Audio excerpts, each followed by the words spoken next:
माधवपुर गांव में दो दोस्त रमेश और चंदर रहते थे। दोनों की पत्नियां गर्भवती थी। कुछ महीने बाद रमेश को एक बेटा हुआ और चंदर को एक बेटी हुई। दोनों ही अपने बच्चों को बहुत प्यार करते थे। एक दिन दोनों दोस्त आपस में बात कर रहे थे। मैं चाहता हूँ चंदर कि हम दोनों हमेशा ही पक्के दोस्त बने रहें, और शायद भगवान भी यही चाहते हैं। वो कैसे? देखना, तभी तो उन्होंने मुझे बेटा और तुझे बेटी दी है। मैं चाहता हूँ कि हमारी ये दोस्ती रिश्तेदारी में बदल जाए यार। मैं तेरी बेटी को अपने घर की बहू बनाना चाहता हूँ। तो समझो ये रिश्ता पक्का। अरे मेरी बेटी आज से तुम्हारे घर की होने वाली बहू। दोनों अपने घर जाकर अपनी पत्नियों को ये बात बताते हैं। वो दोनों भी इस फैसले से काफी खुश हो जाती हैं। रमेश ने अपने बेटे का नाम गौरव रखा तो वहीं चंदर ने अपनी बेटी का नाम पायल रखा। फिर कुछ साल बाद रमेश अपने परिवार के साथ शहर चला जाता है। पायल जहाँ धर्मराज की भक्ति करके बड़ी हुई तो वहीं गौरव शहर में गलत संगत में पड़ जाता है। गौरव, ये नशे की लत तुम्हारी जिंदगी खराब कर देगी बेटा। इस आदत को छोड़ दो। इन सब से कुछ नहीं होता पापा। इस दुनिया में बहुत से लोग हैं जो नशा करते हैं, लेकिन उन्हें कुछ भी नहीं होता। आप मेरी चिंता छोड़ दीजिए।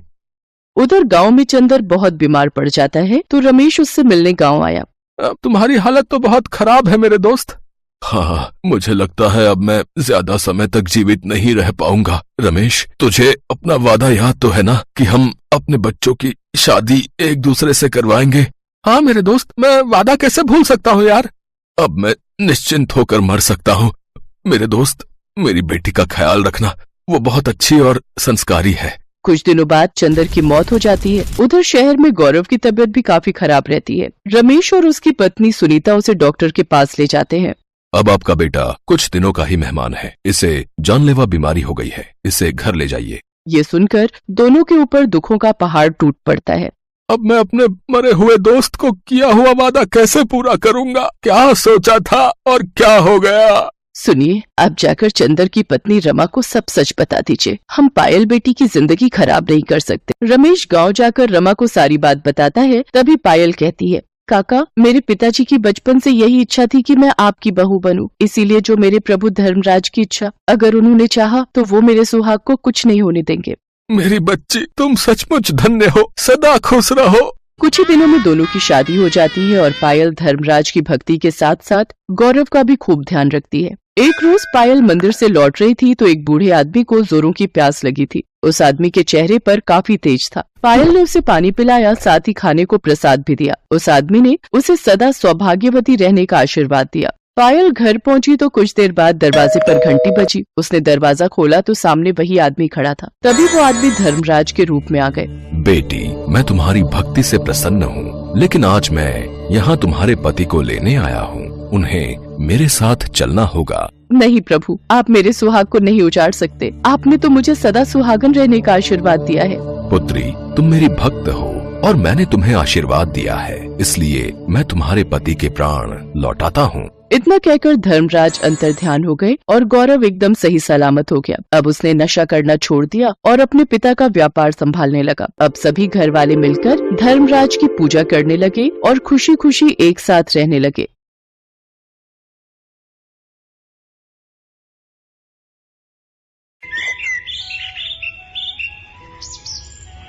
दुर्गा माता की जय।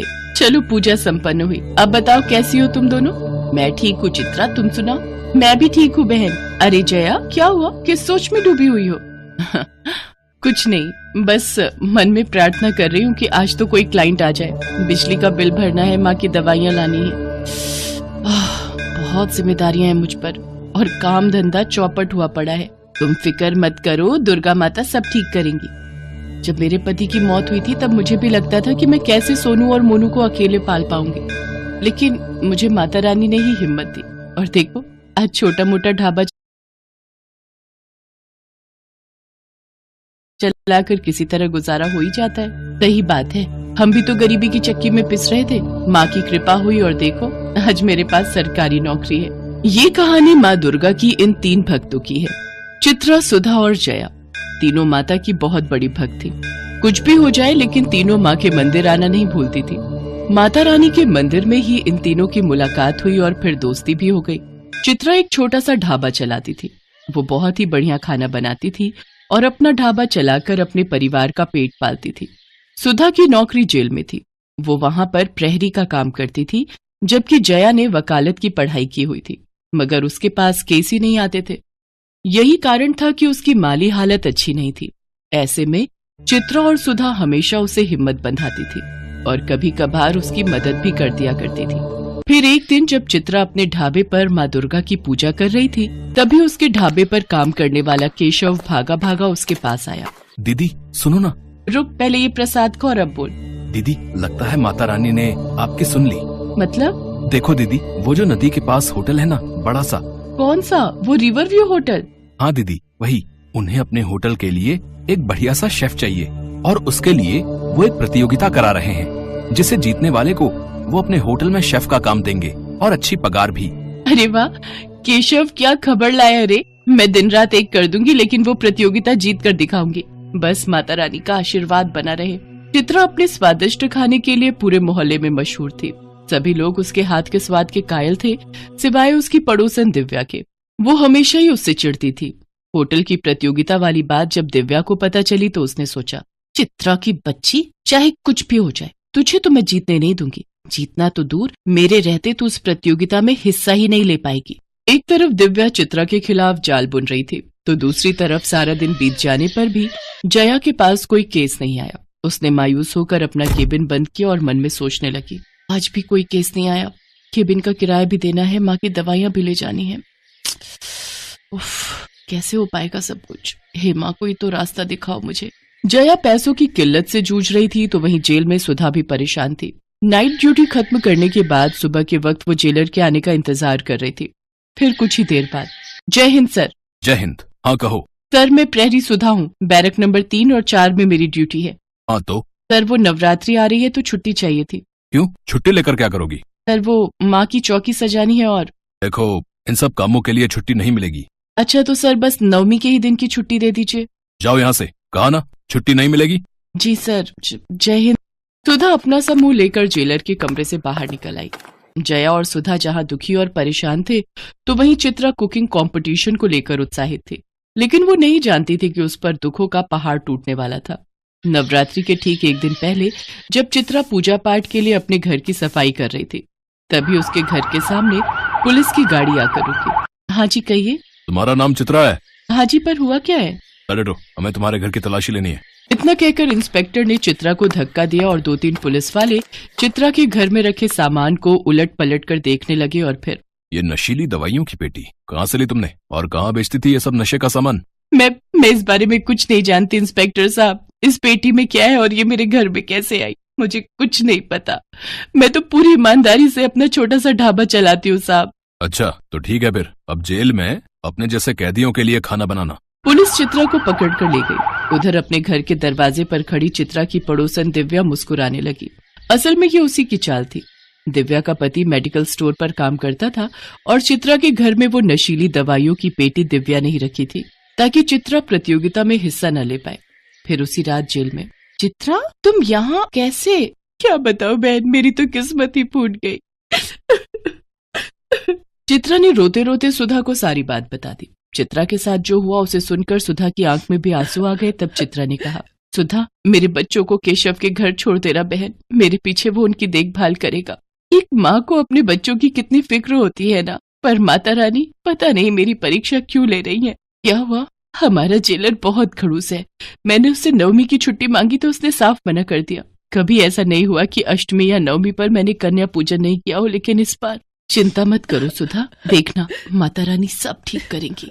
माँ दुर्गा की ये तीनों भक्त बहुत परेशान थी और ये देखकर दुर्गा माँ को भी अच्छा नहीं लग रहा था। तभी उनके पास नारद मुनि प्रकट हुए। नारायण नारायण। प्रणाम माते। माते, ये कैसी व्यथा है? आपकी तीनों भक्त परेशान हैं, उन्हें आपकी कृपा की आवश्यकता है। आप चिंता न करें ऋषिवर, इनके दुखों का अंत निकट है और इसके लिए मुझे धरती लोक पर जाना होगा। जय हो माता रानी की, जय हो। नारायण नारायण। नवरात्रि के दिन चल रहे थे और माता रानी की तीनों भक्त अपनी अपनी समस्याओं से जूझ रही थीं। लेकिन तीनों में से किसी ने भी माँ दुर्गा पर अपना विश्वास नहीं खोया था। सुधा ने जेल में ही माता रानी की चौकी सजा ली थी और नवरात्रि के पूरे व्रत भी रख रही थी। फिर अष्टमी के दिन जब सुधा माता रानी की पूजा कर रही थी, तब अचानक माँ दुर्गा की मूर्ति से तेज प्रकाश निकलने लगा, जिसे देखते ही सुधा की आंखें बंद हो गई। और फिर, आंखें खोलो पुत्री। माँ, आप साक्षात माँ दुर्गा मेरे सामने। मैं तो धन्य हो गई माँ। तुम्हें तुम्हारे काम से अवकाश नहीं मिला तो क्या हुआ? देखो, मैं स्वयं तुम्हारे पास आ गई। सुधा की आंखों में खुशी के आंसू थे। उसने माँ की आरती की और उनके चरण स्पर्श किए और फिर, पुत्री, मुझे तुम्हारी सहायता की आवश्यकता है। मेरी सहायता की? मैं एक तुच्छ प्राणी क्या कर सकती हूँ आपके लिए? चित्रा को यहाँ से बाहर निकालना होगा। मैं उसका रूप लेकर यहाँ रहूंगी और तुम्हें उसे इस कारागार से बाहर निकालना होगा ताकि वो कल होने वाली प्रतियोगिता में हिस्सा ले सके और अपना स्वप्न पूर्ण कर सके। जो आज्ञा माँ। माँ दुर्गा अपने साक्षात रूप में सुधा के साथ चित्रा के पास पहुँची, जहाँ चित्रा दीवार पर माँ की तस्वीर बनाकर उसकी पूजा कर रही थी। तभी सुधा ने चित्रा को पुकारा, चित्रा, चित्रा, देख जरा हमसे कौन आया है मिलने। साक्षात माता रानी। क्या ये सच है क्या? ये मैं कोई सपना देख रही हूँ? मैं तो धन्य हो गई माँ, आपके साक्षात दर्शन पाकर। अब मुझे जीवन में कुछ नहीं चाहिए, कुछ नहीं चाहिए। नहीं पुत्री, अभी तो तुम्हें बहुत कुछ करना है। अब मैं तुम्हारे लिए उस प्रतियोगिता में भोजन तो नहीं बना सकती, क्योंकि वो बाकी प्रतिभागियों के साथ सही नहीं होगा। भोजन तो तुम्हें स्वयं ही बनाना होगा, किंतु तुम्हारे स्थान पर यहाँ जरूर रह सकती हूँ, वो भी तुम्हारे ही रूप में। नहीं माँ, भाड़ में गई ऐसी प्रतियोगिता जिसके लिए आपको यहाँ जेल में रहना पड़े। तुम भी तो एक माँ हो ना, और अपने बच्चों के लिए कितने कष्ट सहती हो, तो मैं भी तुम्हारी माँ ही हूँ। चिंता मत करो, कल से ही जया कोर्ट में तुम्हारा केस लड़ेगी। मैं खुद उससे मिलकर आई हूँ, वो तुम्हें अवश्य ही निर्दोष साबित करेगी। इसके बाद दुर्गा माँ ने चित्रा का रूप लिया और उसकी जगह जेल में बैठ गई। फिर चित्रा और सुधा ने उन्हें प्रणाम किया और सुधा ने चुपके से चित्रा को जेल से बाहर निकाल दिया। अगले दिन चित्रा ने प्रतियोगिता में अपने बच्चों के लिए और जया ने कोर्ट में चित्रा के लिए पूरी ताकत लगा दी। चित्रा ने अपने हुनर से प्रतियोगिता जीत ली, तो वहीं जया ने भी चित्रा को कोर्ट से जमानत दिलवा दी। फिर उसी शाम तीनों एक साथ मंदिर पहुंचे, जहां कोई नहीं था। उन्होंने माँ दुर्गा को प्रणाम किया और माँ ने अपने साक्षात रूप में फिर से तीनों को दर्शन दिए। माता रानी की जय हो। पता है माँ, आपकी कृपा से चित्रा का केस जीतते ही मेरे पास ढेरों लोग आने लगे हैं। अब मेरे पास कोई कमी नहीं रही। मेरी बच्चियों, तुम सबके दुख भरे दिन दूर हुए। अब ऐसे ही हंसी खुशी से जीवन बिताओ और एक दूसरे की मदद करते रहो। दुर्गा मैया की जय, दुर्गा मैया की जय, दुर्गा मैया की जय।